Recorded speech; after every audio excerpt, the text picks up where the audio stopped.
If you are not a student of prophecy, you take a lot of things for granted. I had a bishop and a pastor, they are no more here.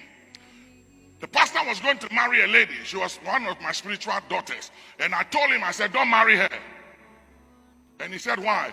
I said, there is nothing wrong about her, but there is a situation in her bloodline. If you go there, your battles will be too much. And I said, I've weighed you. You don't have the spiritual capability to deal with the background of this woman. And he went and told her that Papa said I shouldn't marry you. I didn't worry myself about it. I just left it alone. They've been married for 27 years. They don't have children. He's getting old. And I'm telling you something. Chances are that he will not have a child till he dies. I'm telling you. And I know a situation like that in this church. Yeah. And I have a son. He's a bishop. He's not here. He has his own church. He was going to marry this lady. This lady is my spiritual daughter. Very, very nice, beautiful lady. And she had children of her own. They fell in love. And I said, I know you are in love. So I said, do you want to have children because you don't have children? He said, yes. I said, if you want to have children, then don't marry her. But if you don't mind having children and you just want to marry for love, then she's your wife.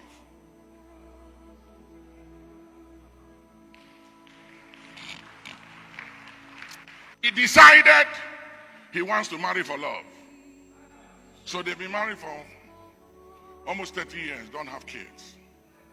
I have another spiritual son. I met him in London on this trip. And I said, son, how are you doing? You like marrying old ladies.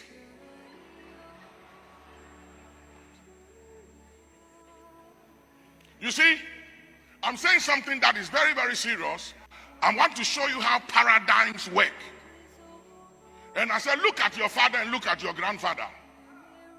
And I said, you like old ladies, you like marrying women who have had children already and don't need kids and have complications to make babies. And I said, the first woman you married, she was older than you, she had children, and I have your own to take care of. So I said, watch it. Your first marriage, you are out of it. I said, watch all those children. You use your money to pay their school fees, take care of them. And the marriage didn't work. And I said, the one you are in now, she has children. You have no child of your own. Are you going to marry her? She said, yes. I said, okay.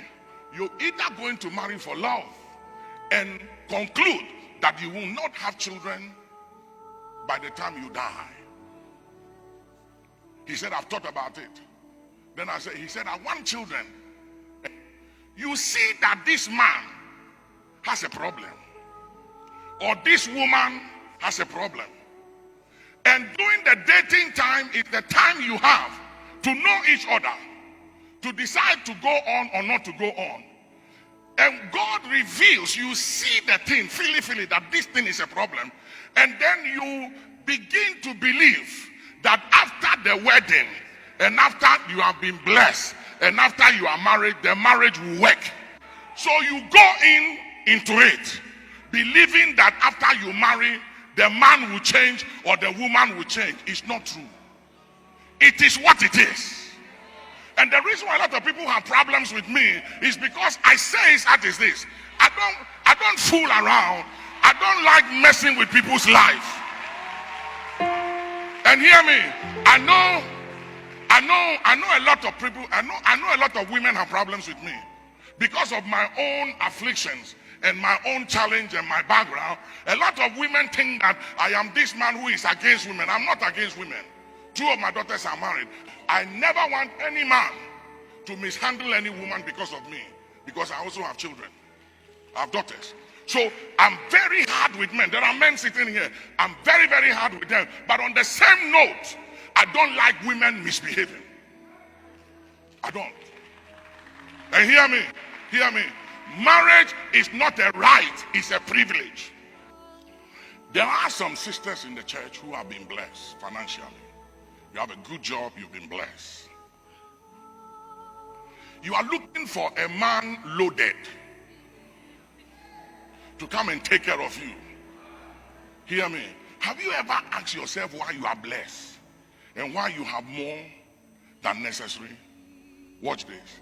There is a possibility that the man you will marry is not loaded, but he's a good man. And by marrying and helping him, he will find his way and be blessed. So if you are not careful, you will be looking for a man that is loaded, a man that has money more than you to come and take care of you. And if you are not careful, you will have money and you have investments and you will be single till Jesus comes. Because your kind and your type of the men you are looking for are already married. Sometimes you will find a man with money and everything you want, but it's not spiritual. So you are sleeping in the night and a demon attack you and the man is snoring. He has money, he's bought you a car, he can't fight, he doesn't know how to fight. Then you have a man, he's a good man, he has a good heart, but he doesn't have money, but he knows how to pray. And you are sleeping and demons attack you and say, in the name of Jesus, hey, come out, loose my wife. Which one do you want? Hear me. Don't live here and say that Papa said you should go and marry a poor man. That is not what I'm saying. You see, because you church people, whilst I'm talking, Satan also comes to church. The devil is also ministering to some of you. So I'm saying that there are some of you sisters. There's a possibility that you will marry a man who may not be able to take care of you like you want to. Because in Africa here, we are always looking for sugar daddies. We are looking for people who are loaded. But it's not every man loaded. There will be some men who may not have what you want. But a good man, all they need is a good woman in their life to help them. I'm just telling you. Because a lot of these brothers, they don't know how to be organized. Women have capacity more than men. And I know some of you sisters, you are looking for ready-made. There is no ready-made anywhere.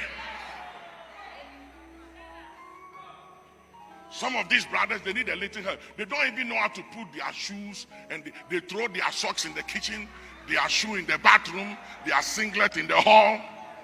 When you come around, you bring structure. You bring order.